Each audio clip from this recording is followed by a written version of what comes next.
ஆக முக்கியமான விஷயம் இன்றைக்கு கூடினத்தின நோக்கம், பேசின நோக்கம், எங்களிடத்துல ஒரு ஒற்றுமை உண்டாக வேண்டும்.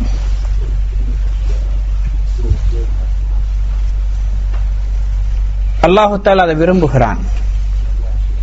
பிரிவினை அல்லாஹ் வெறுக்கிறான். வஅத்தஸிமு பிஹப்லில்லாஹி ஜமீஅன் வலா தஃபர்ரகு. அல்லாஹ்வுடைய கயிற்றை பலமாக உறுதியாக பற்றி பிடித்துக் கொள்ளுங்க. வலா தஃபர்ரகு, பிரிஞ்சிராதீங்க. ஹப்லுல்லாஹ்டா குர்ஆன், அல்லாஹ்வுடைய தீன், அல்லாஹ்வுடைய மார்க்கம். இதை வச்சுதான் நாங்க ஒன்றுபட முடியும். அன்றைக்காக பெரிய கைசேதம் இன்னைக்கு குர்ஆன், ஹதீஸ், தீனை வச்சு நாங்க பிரிஞ்சு கொண்டிருக்கிறோம். எதெல்லாம் எங்களுக்கு கொண்டு சேர்க்கிறதை காரணமாக ஆக்கினானோ அதை காரணமாக காட்டி இன்னைக்கு பிரிகிற நிறைய முஸ்லிம்களுக்கு பிரிவினர் உருவாகிட்டு.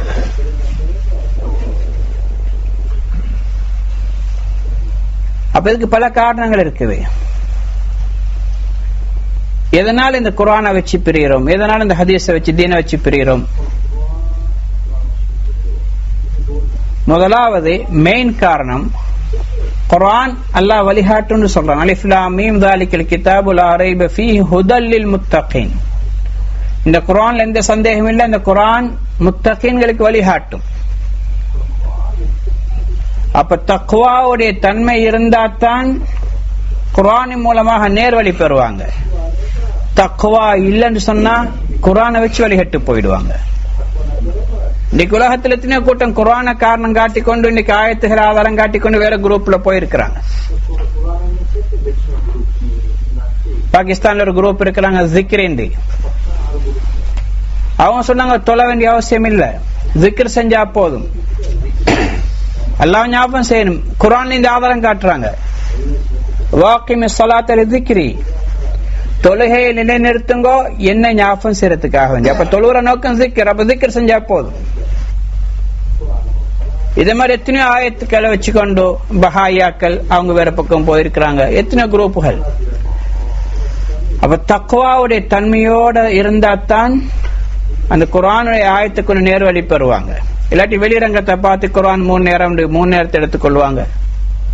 குர்ஆன் சொல்ல தொழுக 3 நேரம் தான் தொழ சொல்லி. எத்தனை வழிகட்ட குரூப்புகள் இஸ்லாத்தில் இருக்கோ எல்லாரும் குர்ஆனுடைய ஆயத்துக்களை ஹதீஸை தான் ஆதாரம் காட்டுறாங்க. சிலவங்க இஸ்லாத்துடைய வட்டத்துல இருக்கிறாங்க, ஆனா தவறான பாதையில போய் கொண்டிருக்கிறாங்க. ஒரு சிலர் இஸ்லாத்தை விட்டு அவுட் ஆயிட்டாங்க, குர்ஆன் ஆதாரம் காட்டிக்கொண்டு. காதியானிட்ட பேசி பாருங்க, குர்ஆன் ஆயத்தை ஆதாரம் காட்டுவாங்க. ஈசா அலைஹிஸ்ஸலாம் சொன்னாங்களே, முபஷ்ஷிரன் பிரசூலி யாத்தி மின் பாதி இஸ்முஹு அஹ்மத், எனக்கு பிறகு ஒரு ரசூல் ஒன்று வருவார், நான் நன்மாராயன் சொல்லேன், அவருடைய பேர் அஹ்மத். இது ரசூலா பத்தி சொன்ன. அஹ்மதுனா முஹம்மது ஸல்லல்லாஹு அலைஹி வஸல்லம். அவங்க சொல்ல அஹ்மதுனா குலாம் அஹ்மத் காதியானி, அவரை பத்தி தான் ஈசா அலைஹிஸ்ஸலாம் நன்மாராயன் சொல்லிக்கிறாங்க.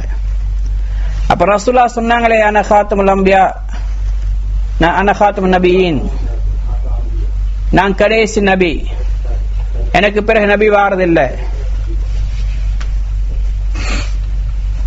அப்ப அவங்க சொல்றாங்க ரசூலுல்லாஹ் நபிமார்களுக்கு தான் முத்திரை, இவர் ரசூல். காதியானி அஹ்மத் அவர் ரசூல், அவர் ரசூல்மார்களுடைய வருகை முற்று பெறல. எத்தனை விஷயங்கள் இன்றைக்கு. சஃபாஹுனத்தி நபியா வந்தால் ரசூலுடைய வஃபாத்துக்கு பின்னாடி முசைலமா அவ கல்யாணம் முடிச்சார். 2 நபிமாரும் சண்டை வந்துச்சு. சண்டை பிடிக்க போன இடத்துல சஃபா கொஞ்சம் பேரை கூட்டிக் கொண்டு போய் முசைலமாவோட பேச்சுவார்த்தை நடத்தி அங்க 2 பேருக்கும் தனி பேசிட்டு அங்க கல்யாணம் நடந்துட்டு. அப்ப இந்த சமுதாயம் கேட்டாங்க, என்ன மகர்? அப்ப இவர் சொன்னார், மகர் என்னன்னு கேட்டாப்புல, நான் உங்களை தொழுகை 2 நேர தொழுகை மன்னிச்சுட்டேன், அவங்களை தொலை தேடிதான் மகர். யாரு? முசைலமா கொடுக்குறா சஃபாஹுக்கு. அப்ப சஃபா, அப்ப அவள் சொல்றாள், லா நபிய பாதின்னு சொன்னாங்க. ஆனா காத்தமுன் நபியின் லா நபிய பாதி, எனக்கு பிறகு நபி வர மாட்டாங்க. லா நபியத்த பாதின்னு சொல்லல, எனக்கு பிறகு பொம்பளை நபி வர மாட்டாங்கன்னு சொல்லல, ஆம்பளை நபி தான் வர மாட்டாங்க. நான் நபியா, நபியால நபியா, பொம்பளை நபினா. எவ்வளவு இன்றைக்கு நிறைய கொள்கைகள், நிறைய விசாலம், பெரிய விஷயம், அதை பேச பண்ண முடியாது.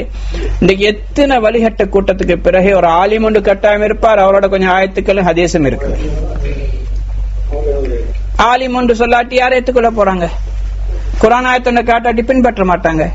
அப்ப நீ குர்ஆன் ஆயத்தை ஹதீஸ காட்டி தனக்கு ஏற்ற மாதிரி வளைச்சு அதை அலங்கரிச்சு காட்டி இதுக்கு இதுதான் அர்த்தம்னு சொல்லி இதுக்கு பின்னாடி ஒரு பெரிய கூட்டம் போகுது. அப்ப குர்ஆன் வழிகாட்டு, நிச்சயமா குர்ஆன் எங்களை ஒன்று சேர்க்கும். இன்றைக்கு ஏன் குர்ஆன் ஹதீஸ் வச்சு பிரிகிறோம்டா, நாங்க பார்க்கக்கூடிய கண்ணோட்டம் ஒவ்வொரு நாங்க வட்டத்தை உருவாக்கி கொண்டு இதுக்கு தான் இந்த அர்த்தம் சொல்லி ஃபிட் பண்ணி கொண்டு போய் கொண்டிருக்கிறோம். அதனால இன்றைக்கு வழிகேடு உலகத்துல குர்ஆனை வச்சு பிரிஞ்சு போயிடும். எதுவரைக்கும் ஒன்றுபட மாட்டோம் அது வரைக்கும் எல்லாரோட உதவியும் கிடையாது. யதுல்லாஹி அலல் ஜமா ஹதீஸ்ல வருது, அல்லாஹ்வுடைய கை, அல்லாஹ்வுடைய உதவி ஜமாஅத்தின் மீது, கூட்டான ஜமாஅத்தோட தான் அல்லாஹ்வுடைய உதவி இருக்கு. பிரிவினைகள் வரும்போது அல்லாஹ்வுடைய உதவி இழந்துருவாங்க. அதனால ஒன்றுபடணும். எங்களை ஒன்று சேர்க்கக்கூடிய தீன் தான், வேற எதையும் எங்களை ஒன்று சேர்க்காது, தீனச் தான். உண்மையான தக்வா, தவக்குல், அல்லாஹுடைய நெருக்கம், அல்லாஹ்வுடைய முஹப்பத், குர்ஆன் ஹதீஸ் சரியா பின்பற்றுறது, இமாம்களுடைய கருத்துக்கள், இதெல்லாம் எங்களை பிரிக்க சொல்லப்பட்டது கருத்து கிடையாது.